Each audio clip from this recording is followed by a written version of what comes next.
restauración y alabanza, una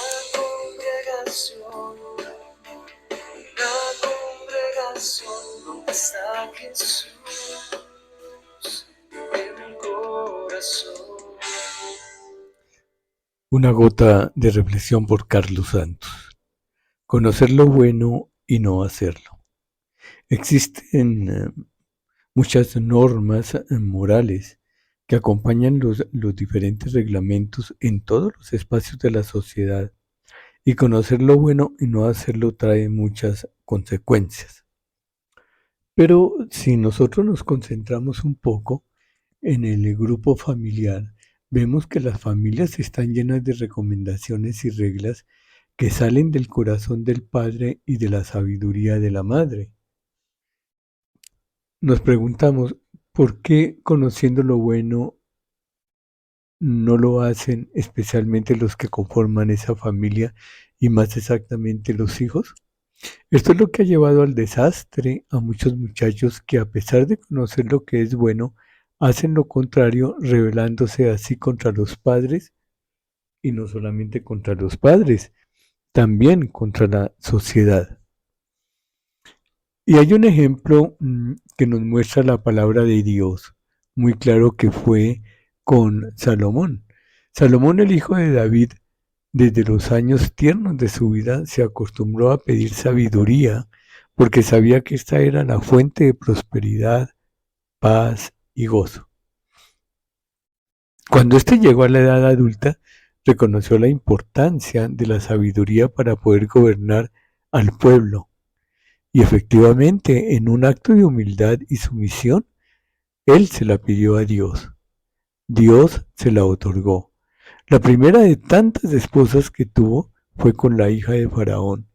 Y las otras muchas, bueno, obedecieron a, podríamos decir, a necesidades políticas y a conveniencia para el reino. Pero curiosamente, las últimas palabras de su padre David estaban en contra de este tipo de actuaciones, además de ir en contra también de la ley de Dios.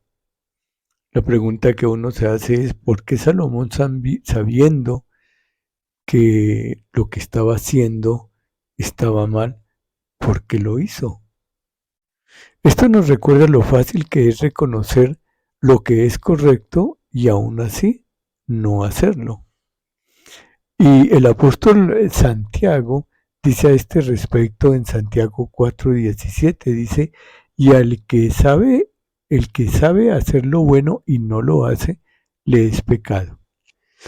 Esto es una sentencia tremenda, aunque parece como muy elemental, como muy fácil, pero la tendencia del ser humano es creer que solo conocer lo malo y no hacerlo es pecado, pero conocer lo bueno y no hacerlo también es pecado. Es necesario reconocer que una vida alejada de las normas impuestas por Dios siempre termina de manera lamentable, como ocurrió con Salomón.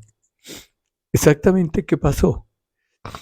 Queremos hacer un pequeño resumen. Saber lo que es malo y hacerlo es pecado. Conocer lo que es bueno y no hacerlo es pecado. Ahí tú puedes tener la clave de todo. Y efectivamente, Nehemías, capítulo 13, verso 26 dice, ¿no pecó por esto Salomón, rey de Israel?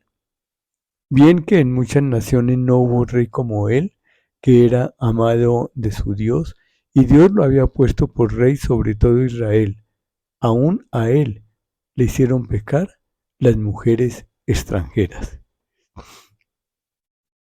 Y yo quiero decirte que se conocen muchas historias, así como la de Salomón, historias cercanas a todos nosotros. Por ejemplo, ¿cuántos hombres han perdido su matrimonio por andar en los burdeles? ¿O cuántos hombres no han perdido a sus hijos por haber conquistado una mujer diferente a la que Dios le dio en su juventud? ¿O cuántos hombres no han perdido riquezas porque, como dice la palabra de Dios, porque mujeres extranjeras osaron quitarle lo que con mucho trabajo hizo él durante toda su vida? Así que recuerda, conocer lo malo y hacerlo es pecado. Conocer lo bueno y no hacerlo también es pecado. Que el Señor te bendiga.